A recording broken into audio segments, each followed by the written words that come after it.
এবার পাকিস্তানকে ডিপ্লোম্যাটিক স্তরে ভাতে মারার দিকে এগিয়ে গেল ভারত। পরিস্থিতি যা, ভারতের কথা শুনে আইএমএফ, ওয়ার্ল্ড ব্যাংক এবং এশিয়ান ডেভেলপমেন্ট ব্যাংক পাকিস্তানকে যে টাকা দেয় লোন বাবদ, সেই টাকা সম্ভবত বন্ধ করতে চলেছে। আগামী 9ই মে আইএমএফ এর এক্সিকিউটিভ কমিটি মিটিং আছে এবং এই আইএমএফ এর অত্যন্ত গুরুত্বপূর্ণ সদস্য ভারত এবং এই আইএমএফ এর সদস্যভুক্ত তালিকায় কিন্তু পাকিস্তান নেই। ফলে ধরেই নেওয়া যায় 9ই মে এক্সিকিউটিভ কমিটির মিটিংয়ে ভারতবর্ষ জোরালো দাবি তুলছে আইএমএফ এর কাছে যে এই মুহূর্তে যেন সমস্ত লোন এবং পাকিস্তানকে যেভাবে ফিনান্সিয়াল সাহায্য করেছে বিভিন্ন সংস্থা, তা যেন অবিলম্বে বন্ধ করা হয়, প্রত্যেকটি ট্রানজেকশন যেন রিভিউ করা হয় এবং পাকিস্তান যেভাবে টেরোরিস্টদের ফান্ডিং করছে এই সমস্ত বিষয়গুলোকে তদারকি করে পাকিস্তানকে যেন এই মুহূর্তে অবিলম্বে FATF এর গ্রে লিস্টে অন্তর্ভুক্ত করতে বাধ্য করা হয়। ভারতবর্ষের নিঃসন্দেহে সব থেকে বড় ডিপ্লোম্যাটিক এক মাস্টার স্ট্রোক, যেখানে পাকিস্তানকে অর্থ সরবরাহটা বন্ধ করতে চাইছে ভারত। কি হয়েছে সমস্ত ঘটনা, নিঃসন্দেহে এই ভিডিওটি শেষ অবধি দেখলে আপনারা জানবেন। সব থেকে ইন্টারেস্টিং বিষয় কি জানেন, কালকে ডোনাল্ড ট্রাম্প যেভাবে পাকিস্তানকে হুঁশিয়ারি দিয়েছেন, তারপরে আজকে সারাদিন ধরে পাকিস্তানের প্রধানমন্ত্রী একাধিক মুসলিম রাষ্ট্রের দিকে ছুটে গেলেন। কখনো কুয়েত, কখনো আরব আমিরশাহী, কখনো সৌদি, সকলের কাছে গিয়ে এই হাতে পায়ে ধরে একটাই আবদার, ভারতবর্ষের সঙ্গে এই মুহূর্তে কোনো যুদ্ধ করার জায়গায় নেই দেশ, দয়া করে ভারতকে থামান। নিঃসন্দেহে মেগা এক ডেভেলপমেন্ট আলোচনা করবো আজকের এই ভিডিওতে। ভিডিওটি শেষ অবধি দেখুন। আর যারা এই ভিডিওটি দেখছেন তাদের ছোট্ট একটা অনুরোধ, চ্যানেলটিকে একটু সাবস্ক্রাইব করে পাশে থাকবেন। কি হয়েছে পুরো ঘটনা, প্রথমেই ভারতবর্ষ গেছে FATF এর কাছে। এই FATF এর ইন্টার গভর্নমেন্টাল পলিসি মিটিং এ মাসেই। এই FATF কি করে, এর পুরো কথা হলো ফিনান্সিয়াল অ্যাকশন টাস্ক ফোর্স। এই নির্দিষ্ট কমিটির কাজই হলো যদি কোনো জায়গায় অর্থের মিসইউজ করা হয় এবং টেরোরিস্টদের ফান্ডিং করা হয়, তাহলে বিশ্বের একাধিক ব্যাংক থেকে প্রত্যেকটি রাষ্ট্র যে লোন পায় সেই লোনের টাকা বন্ধ করে দেওয়া হয়। ভারতবর্ষ এই FATF এর কাছে অর্থাৎ ফিনান্সিয়াল অ্যাক্ট টাস্ক ফোর্সের কাছে কিন্তু পৌঁছে গেছে এবং সমস্ত ডকুমেন্ট তাদের কাছে তুলে দেওয়া হয়েছে এবং এই এক্সিকিউটিভ মিটিংয়ে সম্ভবত পাকিস্তান এক জোরালো ধাক্কা খেতে শুরু করবে। আইএমএফ এর বিষয় ফিরি। আইএমএফ এর কাছে ভারত কি আবেদন করছে, আবেদন করছে to review all current and future loans, অর্থাৎ এই মুহূর্তে পাকিস্তানকে যত পরিমাণ টাকা আইএমএফ লোন বাবদ দেয় প্রত্যেকটি লোনের ট্রানজিশন ডিটেলস চেক করা হোক, ফিনান্সিয়াল ডিটেলস চেক করা হোক এবং প্রত্যেকটা লোনকে রিভিউতে ফেলা হোক। কারণ পাকিস্তান সরকার এই টাকার মিসইউজ করছে, টেরোরিস্ট ফান্ডিং করছে, মিলিটারি ফান্ডিং করছে এবং এমন সব কাণ্ড কারখানা করছে যা পৃথিবীর শান্তি রক্ষায় ব্যাহত হচ্ছে, শান্তি রক্ষা করা সম্ভব হচ্ছে না। সেকেন্ড, ভারত বলেছে মিলিটারি এক্সপেন্ডিচার চেক করা হোক এই মুহূর্তে, অর্থাৎ পাকিস্তান সেনার যে মিলিটারি এক্সপেন্ডিচার সেই টাকার ফান্ডিং থেকে ঠিক কোথায় কোথায় টাকা যাচ্ছে অবিলম্বে চেক করুক আইএমএফ। মনে রাখবেন পাকিস্তান দেশটা কিন্তু এখন সম্পূর্ণভাবে আইএমএফ এর লোনের উপরে চলছে। তথ্য যদি দেখেন তাহলে দেখবেন এই মুহূর্তে যদি আইএমএফ এর লোন বন্ধ হয়ে যায় তাহলে পাকিস্তান সরকার সম্পূর্ণভাবে ভেঙে পড়বে। 2022-এ শ্রীলঙ্কার যা হয়েছিল একদম হুবহু সেই জিনিস হবে পাকিস্তানের। 2010-এ গ্রিসের সঙ্গে যা হয়েছিল একদম ডিটো কপি হবে পাকিস্তানের। এমনকি আর্জেন্টিনার সঙ্গে যা হয়েছিল 2019 সালে একদম সিমিলার রিফ্লেক্ট কিন্তু পাকিস্তানে দেখা যাবে যদি আইএমএফ টাকা দেওয়া বন্ধ করে দেয়। ভারতবর্ষ কি আবেদন করেছে, ভারতবর্ষ পরিষ্কারভাবে বলেছেন global financial assistant must not facilitate terrorism. যে টাকা গ্লোবাল ফান্ডিং দিয়ে সঞ্চয় করা হয় সেই গ্লোবাল ফান্ডিং কখনো টেরোরিজমকে উদযাপন করার জন্য খরচ করা যাবে না।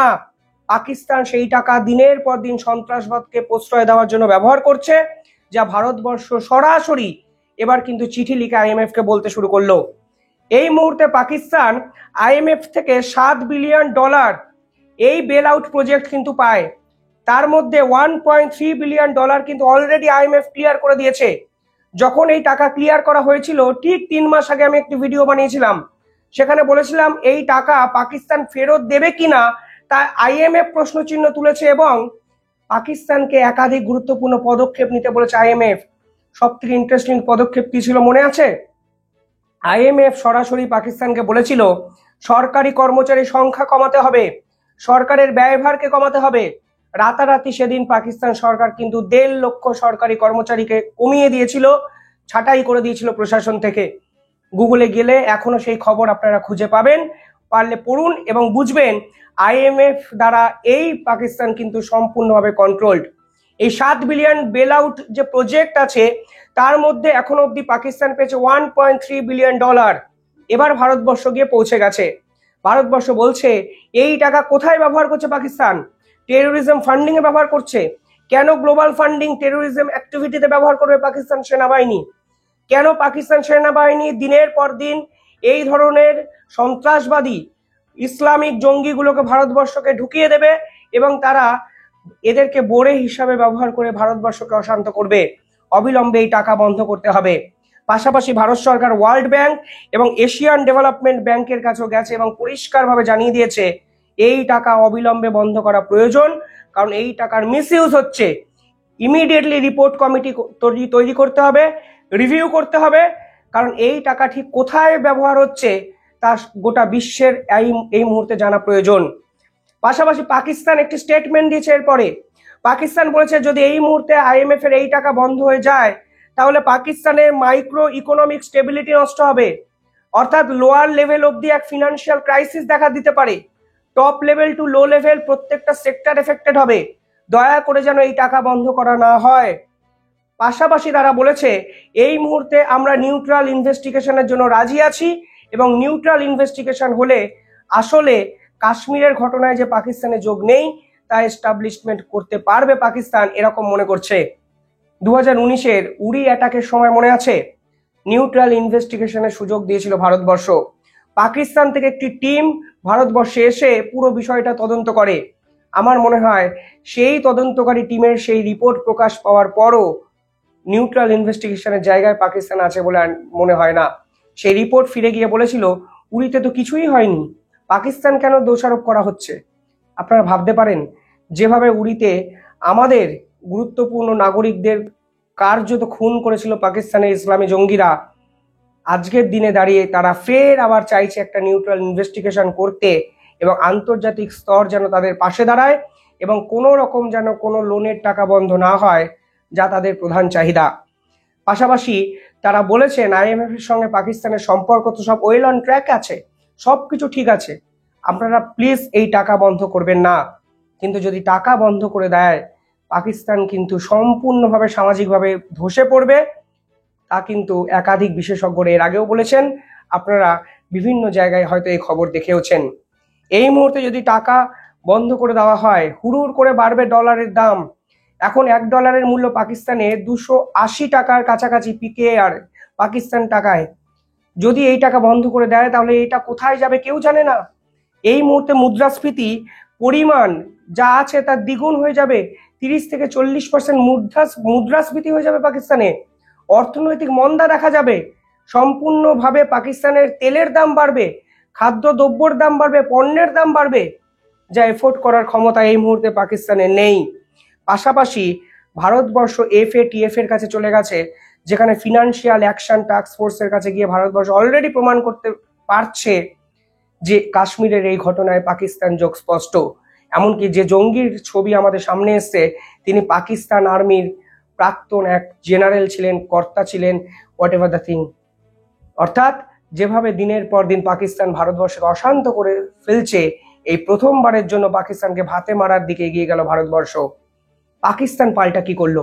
কালকে ডোনাল্ড ট্রাম্প পরিষ্কার বুঝিয়ে দিয়েছিলেন তাদের পাশে আর তারা নেই। এর আগে জাতিসংঘ চেষ্টা করেছিল যুদ্ধ থামানোর, ভারত যেন কোনো ক্ষেত্রে অ্যাকশন না নেয়। ভারতের পক্ষ থেকে ক্লিয়ারলি বলে দেওয়া হয়েছিল অ্যাকশন হবেই, এর ফল ভুগতে হবে। কালকে আমেরিকাকেও বুঝিয়ে দেওয়ার পর কালকে Donald Trump $131 billion maritime support ভারতবর্ষকে দিয়ে দিয়েছেন। পাকিস্তান কাঁপতে শুরু করেছে। পাকিস্তান পৌঁছে গেছে মুসলমান একাধিক রাষ্ট্রে, কিন্তু তারা জানে না যে সকল রাষ্ট্রে তারা ছুটে গেছে তাদের সঙ্গে ভারতের বর্তমান সম্পর্ক অত্যন্ত ভালো। তারা কুয়েতের কাছে গেছে, তারা UAEর কাছে গেছে, সৌদির কাছে গেছে। এই 3টে রাষ্ট্রের সঙ্গে ভারতবর্ষের সম্পর্ক অত্যন্ত ভালো। ইনফ্যাক্ট পাকিস্তান যখন এই কাশ্মীরে হিন্দু পর্যটকদের বেছে বেছে হত্যা করেছিল, ঠিক তখন প্রধানমন্ত্রী নিজে সৌদিতে ছিলেন, সৌদি সফরে ছিলেন এবং সৌদি থেকে তিনি পাকিস্তানের এয়ার স্পেস ব্যবহার না করে দেশে ফিরে আসেন যখন এই খবর প্রথম টেলিকাস্ট হয়। অর্থাৎ সৌদি কোনো ক্ষেত্রেই পাকিস্তানের হয়ে ব্যাটিং করবে, তাও ভারতের বিপক্ষে, এই আহাম্মক ছাড়া এই ধারণা কারোর পক্ষে সম্ভব নয়। কাতার যেখানে জাতিসংঘের মঞ্চে দাঁড়িয়ে বলেছে তারা ভারতকে পার্মানেন্ট মেম্বার করতে চায়, সেখানে কাতার ও পাকিস্তানকে যে জোরালো এক লাথি মারবে তা তো সকলে বুঝতেই পারছেন। কোনো মুসলমান রাষ্ট্র এই মুহূর্তে সন্ত্রাসবাদী পাকিস্তানের বিপক্ষে দাঁড়াবে না, এবং এটাই ভবিতব্য পাকিস্তানের।